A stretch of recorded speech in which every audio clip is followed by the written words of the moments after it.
Good morning twelfth class. आज हम मानव के पाचन तंत्र की क्रियाविधि पढ़ेंगे। Mechanism of digestive system of humans. मानव के पाचन तंत्र की जो क्रियाविधि है वो मुख्यतः 5 चरणों में पूर्ण होती है। सबसे पहला अंतर्ग्रहण, जिसमें हम भोजन को खाते हैं, मुंह तक लेके जाते हैं, उसको चबाते हैं। मुख और मुख गुहा का में होने वाली जो क्रिया है, मतलब भोजन को अपने मुख में तक लेके जाने की क्रिया को हम अंतर्ग्रहण कहते हैं या फिर इजेक्शन कहते हैं। उसके बाद एक लंबी और जटिल प्रक्रिया आती है जिसको हम कहते हैं पाचन या डाइजेशन। इसमें भोजन के जो जटिल खाद्य पदार्थ होते हैं उनको सरल तत्वों में तोड़ा जाता है। और पचित भोजन का होता है नंबर 3 अवशोषण या एब्जॉर्प्शन। पचित भोजन के जो तत्व हैं सरल, उनको रक्त वाहिकाओं तक पहुंचाया जाता है ताकि वो कोशिकाओं तक पहुंच सके। उसके बाद होता है भोजन का स्वांगीकरण, यानी कि रक्त वाहिकाओं के द्वारा प्राप्त होने वाले भोज्य पदार्थों को कोशिकाओं द्वारा उपयोग में लाना या कोशिकीय उपभोग किया जाना। उसके पश्चात जो भी अपशिष्ट पदार्थ बचते हैं जो हमारे शरीर के लिए आवश्यक नहीं हैं, आवश्यक पोषक तत्व निकालने के पश्चात बचे हुए पदार्थों को शरीर से बाहर निकाल दिया जाता है। इस क्रिया को कहते हैं बहिक्षेपण या फिर इजेक्शन। तो मानव के पाचन तंत्र की क्रियाविधि इन 5 चरणों में पूर्ण होती है। इनमें सबसे लंबी जो प्रक्रिया है वो है पाचन की क्रिया।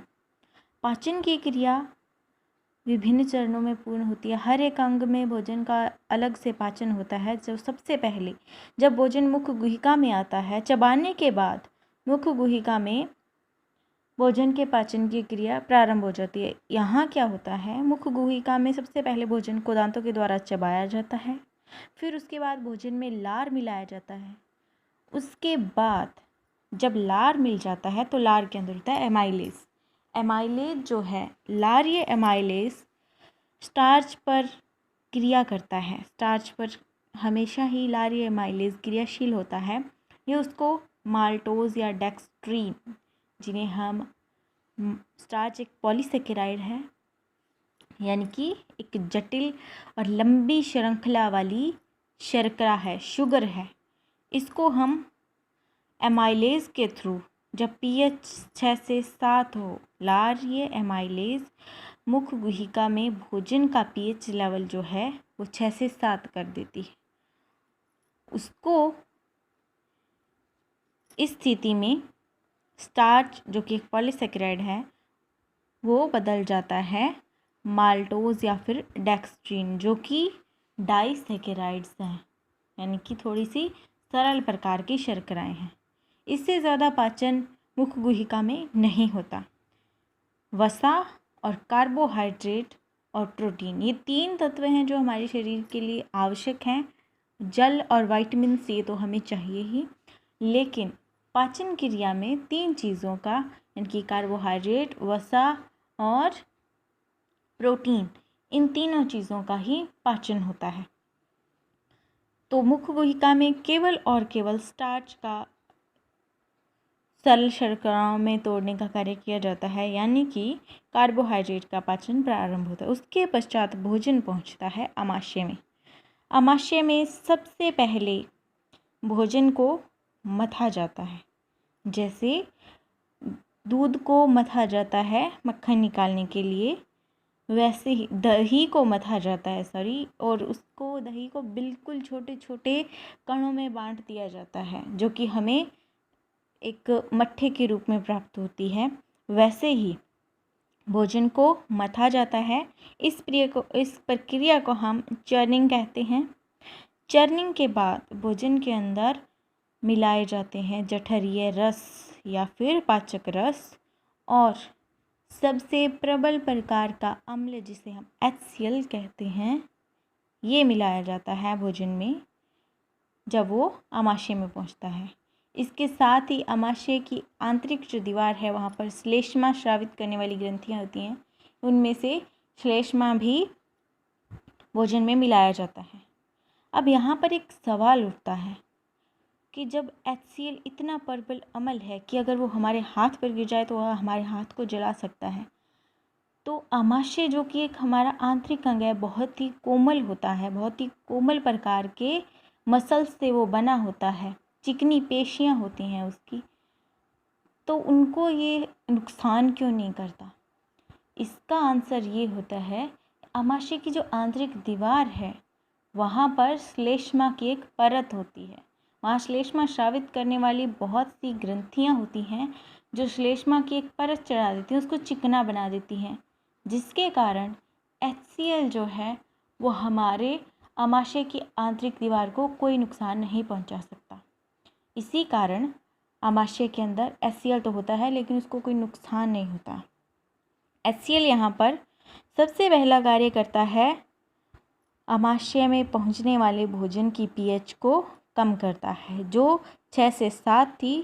HCl एक प्रबल अम्ल है, इसलिए इसकी pH क्या है, 5 से बहुत कम होगी, 1 या 1 से भी कम, 0 से लेकर 1 के बीच होती है।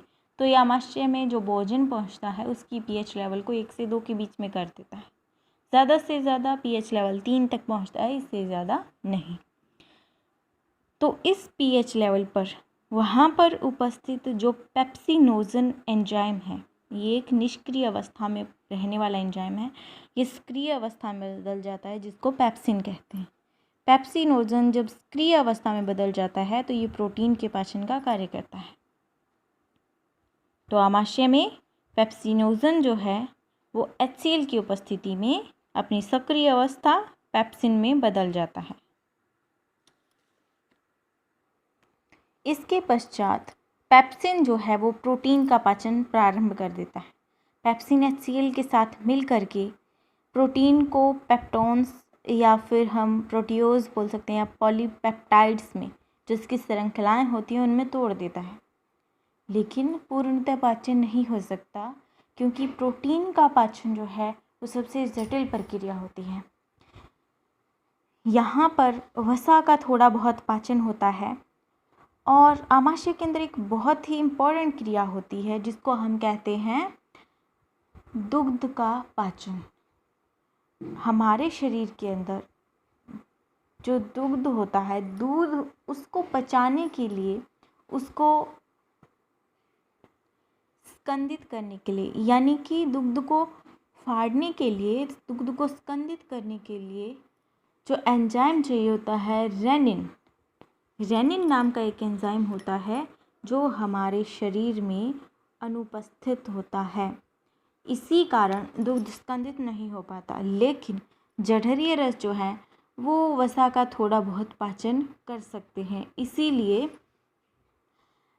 जो ट्राइब्यूटराइन होती है, जो मक्खन में उपस्थित वसा होती है, उसको वसीय अम्लों में बदल दिया जाता है। तो आमाशय में दुग्ध वसा को जठरीय लाइपेज मिला करके और वसीय अम्ल या फिर ग्लिसरोल में, वसीय अम्ल और ग्लिसरोल्स में तोड़ दिया जाता है। आमाशय में होता है प्रोटीन का पेप्टोन्स तक या पॉलीपेप्टाइड्स तक पाचन, वसा का थोड़ा बहुत पाचन, और दुग्ध वसा को हम वसीय अम्ल या ग्लिसरोल में तोड़ लेते हैं। इसके पश्चात जो बचा हुआ भोज्य पदार्थ होता है वो बहुत पतला हो जाता है, लेई जैसी संरचना बन जाती है, उसकी लेई समान पदार्थ बन जाता है भोजन, जिसको हम कायम कहते हैं। तो आमाशय में पचने के बाद भोजन बन जाता है कायम, और ये कायम पहुंचता है छोटी आंत में। लेकिन यहाँ पर आपको एक फैक्ट बता दें कि जो हमने देखा था कि यहाँ HCl होता है, आमाशय के अंदर होने वाला जो HCl है बहुत प्रबल अम्ल है, ये हमारे शरीर को नुकसान नहीं पहुंचा सकता क्योंकि वहाँ पर श्लेष्मा होती है। लेकिन अगर किसी के आमाशय में श्लेष्मा ग्रंथियाँ सही तरीके से कार्य नहीं कर पाती, श्लेष्मा ग्रंथियाँ अपना काम करना छोड़ देती हैं, तब क्या होता है? या फिर जब हम खाली पेट लगातार किसी ऐसी दवा का सेवन करते हैं जिसके अंदर बहुत ज़्यादा मात्रा में पैरासीटामोल है या फिर निम्सोलाइड होता है, मतलब जो हमारी पेन रिलीफ करने वाली ज़्यादातर टैबलेट्स होती हैं, मेडिसिन्स के तौर पर जो टैबलेट्स होती हैं, उनको अगर कोई लगातार खाली पेट लेता रहता है तो ये हमारे शरीर के लिए हार्मफुल होती है। ये क्यों होता है? हमारे आमाशय में जब भी भोजन आता है तो उसकी एक प्रकृति है कि वो HCl का स्राव करेगा। जब भी भोजन आमाशय में गया वहाँ पर HCl का स्राव होता है। अगर वहाँ पर पहुँचने वाला पदार्थ पहले से ही अम्लीय प्रकृति का है तो उसमें परबल अम्ल और मिल जाता है, तो वो हमारे आमाशय की आंतरिक दीवार जो है उसको नुकसान पहुँचा देता है। पहला फैक्ट ये। दूसरा, अगर किसी की श्लेष्मा ग्रंथियाँ अच्छे से काम नहीं कर रही तो आमाशय की अंदर आंतरिक जो दीवार है वो उतनी श्लेष्मा युक्त नहीं रहती, चिकनी नहीं रहती, तब वहाँ पर HCl बहुत हानिकारक प्रभाव डालता है। वो आंतरिक दीवार को गलाने का काम कर देता है और अंदर एक घाव जैसी संरचना हो जाती है। आमाशय में घाव जैसी संरचना हो जाती है जिसको कि अल्सर कहा जाता है। अल्सर कहते हैं उसको। ये एक प्रकार का आंतरिक, जिसको हम कह सकते हैं घाव होता है हमारे आमाशय के अंदर होने वाला, जो कि बहुत घातक है, बहुत खतरनाक है। हाँ, लेकिन ये कैंसर जितना खतरनाक नहीं होता। अगर समय पर इलाज मिल जाए तो इससे बचा जा सकता है। तो जहाँ तक भी हो, पेन किलर्स का यूज़ अगर करना है तो खाली पेट नहीं लेना चाहिए। जो लोग ज़्यादा मेडिसिन्स लेते हैं उनको डॉक्टर प्रेफर करते हैं कि वो हमेशा जो कुछ खाने के बाद ही मेडिसिन्स लें, पेन किलर वगैरह लें, या फिर जो लोग ज़्यादा मेडिसिन लेते हैं उनको साथ में रेंटिडिन दिया जाता है, जिसको हम नॉर्मल लैंग्वेज में एसिडिटी की दवाई बोलते हैं, वो दी जाती है। तो इन बातों का ध्यान रखना चाहिए। ये कुछ फैक्ट्स थे जो मैंने आपको बताए हैं। तो आमाशय में पाचन के बाद जो भोजन बन गया है कायम, वो पहुंचता है छोटी आंत में। छोटी आंत में क्या क्या होता है? वसा का पायसीकरण होता है, कार्बोहाइड्रेट का पाचन होता है और प्रोटीन का पाचन पूर्ण हो जाता है। छोटी आंत में पाचन की क्रिया पूरी हो जाती है। वसा का पायसीकरण, ये आपके लिए एक नई टर्म हो सकती है कि ये क्या होता है। वसा जो है उसको छोटी छोटी गोलिकाओं में तोड़ना, बड़ी गोलिकाओं को, वसा की बड़ी बूंदों को छोटी छोटी बूंदों में तोड़ना। जो आपने घी खाया है या तेल गया है आपकी बॉडी के अंदर, जो भी ऑयल है या ग्रीस है, जितना भी वसीय पदार्थ है, जैसे हमारा घी, तेल, मक्खन या फिर दूध की वसा है, इस सब की बड़ी बड़ी बूंदों को छोटी छोटी बूंदों में, छोटी छोटी गोलिकाओं में तोड़ने की जो क्रिया है उसको कहते हैं वसा का पायसीकरण। नॉर्मल बात है, इमल्सिफिकेशन भी कहते हैं इसको। तो वसा का पायसीकरण करते हैं, इसके लिए कार्य करता है पित्तरस। हमारे शरीर के अंदर पित्ताशय से स्रावित होने वाला जो एक पदार्थ है जिसको हम पित्त का रस बोलते हैं, जिसे हम पित्तरस बोलते हैं, ये वसा को छोटी छोटी गोलिकाओं में तोड़ देता है और उसको हम पायसीकृत वसा कहते हैं। उसके पश्चात वसा को वसीय अम्ल और ग्लिसरोल में तोड़ दिया जाता है। कार्बोहाइड्रेट जो है वो डाइसैकेराइड्स में पहले ही बदल चुके हैं, लेकिन यहाँ पर उसको बिल्कुल मोनोसैकेराइड यानी कि बहुत ही सरल प्रकार की शर्कराओं में तोड़ दिया जाता है, जिसको हम ग्लूकोज कहते हैं। और प्रोटीन जो है वो अपनी सबसे सरल संरचना अमीनो अम्ल में बदल जाता है। तो यहाँ पर भोजन का पाचन पूर्ण हो जाता है। रहा भाग जो है हमारा बड़ी आंत, बड़ी आंत में भोजन का पाचन नहीं होता, वहाँ पर केवल थोड़े बहुत जल का अवशोषण होता है और उसके पश्चात बचा हुआ भाग जो है भोजन का वो अपशिष्ट होता है, उसको पहुँचा दिया जाता है कहाँ? हमारे मलाशय में, और मल द्वार के द्वारा उसका बहिक्षेपण हो जाता है। ये हुई पाचन की प्रक्रिया। लेकिन छोटी आंत में जब पाचन होता है तब भोजन का पाचन पूर्ण हो जाता है, लेकिन वो पचित पदार्थ आगे बड़ी आंत में भी नहीं जाता। तो वो जाता कहाँ है? पचित पदार्थ जो होता है वो हमारी छोटी आंत के अंदर अवशोषित हो जाता है। छोटी आंत में अंगुली के समान प्रवर्ध पाए जाते हैं। जैसे छोटी आंत की दीवार जो है वो बाहर से आपको नलिकाकार दिखाई देती है, लेकिन अंदर की ओर उसमें ऐसे रसांकुर पाए जाते हैं।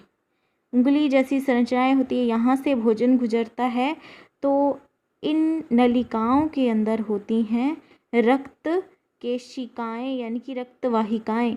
तो वो इस भोजन में से जो भी पचित पदार्थ हैं उनको अवशोषित करके और बड़ी रक्तवाहिनियों को दे देती हैं और ये उनको पहुंचा देती हैं हमारे विभिन्न प्रकार के अंगों में। तो भोजन का अंतर्ग्रहण, भोजन का पाचन और अवशोषण उससे भी ज़्यादा बड़ी और महत्वपूर्ण क्रिया है। और फिर बचे हुए भोजन को हम जो अपशिष्ट है हमारे लिए उसको शरीर से बाहर छोड़ दिया जाता है। यहाँ पर भोजन के पाचन की और हमारे पाचन तंत्र की प्रक्रिया पूर्ण हो जाती है। सो आई होप यहाँ तक का लेसन आपको समझ में आया होगा। आपको अगर कोई भी प्रॉब्लम है, कोई भी आपकी क्वेरीज़ हैं तो आप हमें कमेंट कर सकते हैं, कांटेक्ट कर सकते हैं। Have a nice day. Thank you. All the best students. अपनी समस्याएं बताते रहिए और हमें भी सहयोग करते रहिए। Thank you.